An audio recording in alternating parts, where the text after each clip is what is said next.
Assalamualaikum warahmatullahi wabarakatuh. Halo rekan-rekan pejuang RSP, salam hangat semuanya.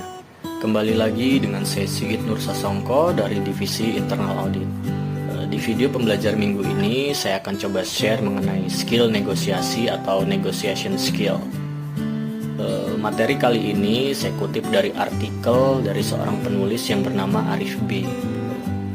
Nah, banyak dari kita atau rekan kerja kita yang hanya fokus mengasah public speaking, padahal banyak soft skill yang lain yang tidak kalah penting, yang tidak kalah berguna di dunia kerja, yaitu salah satunya adalah negotiation skill.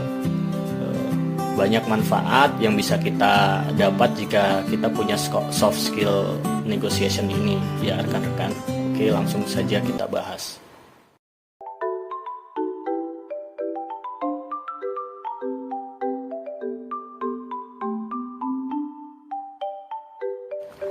Negotiation skill. Apa itu negotiation skill? Melansir dari Jojonomic, negotiation skill adalah kemampuan seseorang dalam bernegosiasi agar bisa menciptakan kesepakatan yang menguntungkan semua pihak yang terlibat. Dalam artian win-win solution. Atau bisa saja dalam negosiasi itu hanya ada satu pihak saja yang diuntungkan atau mengambil keuntungan. Dalam KBBI sendiri, negosiasi adalah proses tawar-menawar dengan jalan berunding, guna mencapai kesepakatan. Sehingga bisa dikatakan kalau dalam negosiasi kedua belah pihak atau lebih sama-sama mempunyai hak atas hasil akhir. Negotiation skill secara kasar digunakan untuk memecahkan masalah karena adanya perbedaan kepentingan, karena diharapkan hasil akhirnya bisa menjadi solusi untuk memenuhi semua kepentingan. Lalu ada jenis-jenis negosiasi, di antaranya adalah negosiasi integratif. Negosiasi integratif melibatkan semua pihak untuk memecahkan masalah dan mendapatkan keuntungan bersama tanpa adanya investasi yang berlebih. Dalam negosiasi jenis ini diperlukan adanya kepercayaan dan kerjasama antara semua pihak yang terlibat agar mencapai negosiasi yang integratif dan berhasil.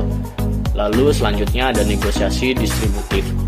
Negosiasi distributif tidak melibatkan kedua belah pihak atau lebih dalam sebuah hubungan. Sebaliknya, setiap pihak yang terlibat justru menjaga kerahasiaannya di samping berusaha memperoleh informasi lebih dari pihak lainnya.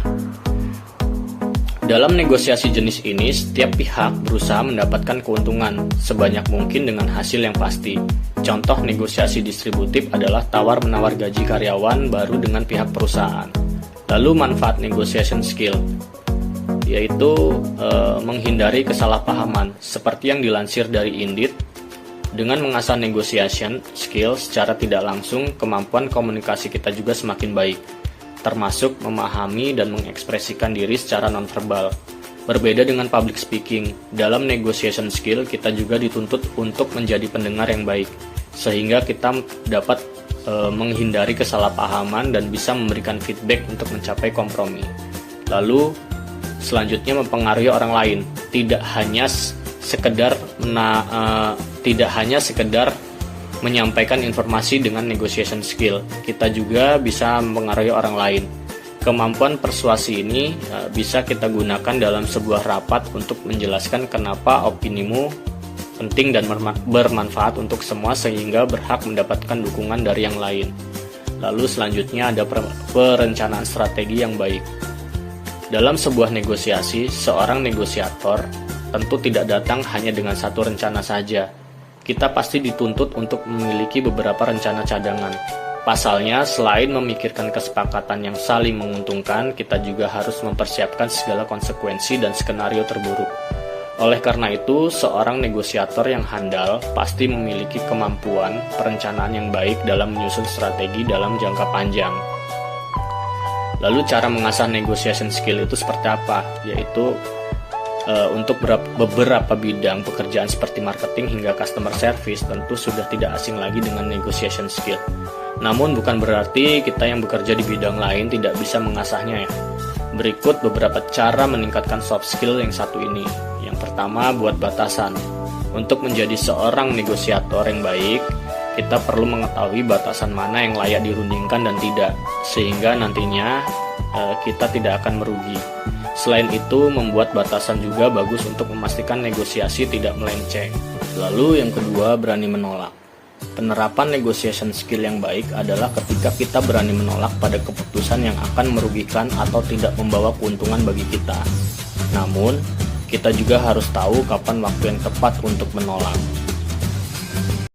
Oke, demikianlah video pembelajar kita kali ini tentang manfaat negotiation skill di dunia kerja. Semoga bermanfaat dan salam hangat.